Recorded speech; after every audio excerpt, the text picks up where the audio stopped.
Hindi pumatok sa masang Mindoreños na maaaring umanong magkaroon ng Noche Buena na pagkain ng isang pamilyang Pilipino sa halagang 500 pesos lamang na ayon sa ipinahayag ni DTI Secretary Maria Cristina Aldiger Roque.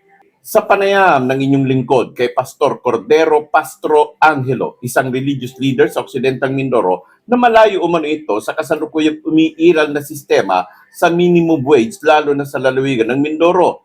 Inihalimbawa nito na tulad ng manggagawang contract of service o job order na nakadepende sa minimum wage na humigit kumulang sa 304 pesos lamang. Gaano na lamang anya sa mga mahihirap na umaasa sa pangingisda o sa pagsasaka. Ang mabuting gawin anya ng DTI ayon pa kay Pastor Angelo na bilang mungkahi ay magpalabas ng wasto at maayos na datos sa kung ano ang kakayahan ng isang ordinaryong Pilipino sa usapin ng Noche Buena. Ayon pa kay Pastor na ang halaga ng 500 pesos ay katumbas na lamang ng 50 pesos. Pakinggan ang buong payag ni Pastor Angelo. Ano pong masasabi niyo yun doon sa komento niyo sa 500 Noche Buena package ng DTI?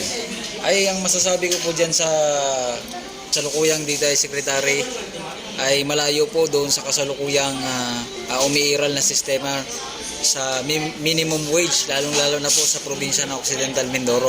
Bakit po? Sapagkat ang isang manggagawa po na job order o contract of service ay nakadepende po ang pagsahod niya doon sa sistema ng minimum wage na dito po sa probinsya ng Occidental Mindoro ay... So hindi kakayanin talaga yung 500? Opo, yun pa lang po ay sa mga manggagawa pa lang po na sa ilalim po ng job order.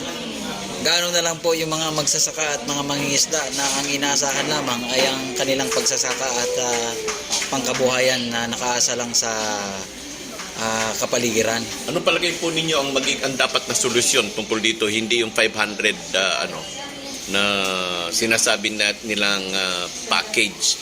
Ano ang dapat na maging solusyon dito? Ang hinahanap nating solusyon ay magpalabas ang DTI ng wasto at maayos na datos sa kung ano ang kakayahan ng isang ordinaryong Pilipino sa usapin ng Noche Buena tuwing Pasko.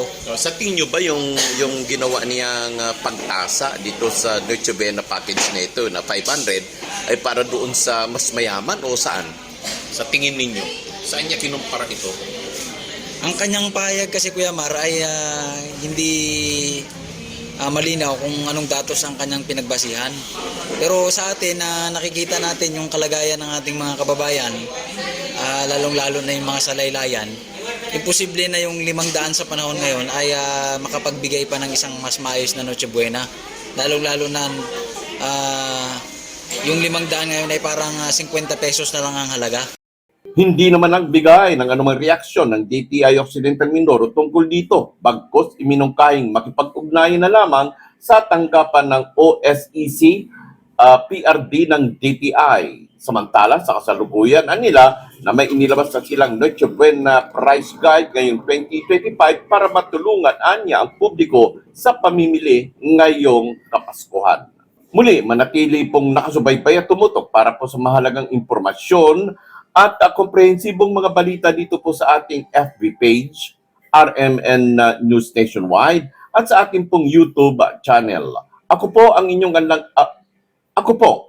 lingkod, Mararo po, at your service.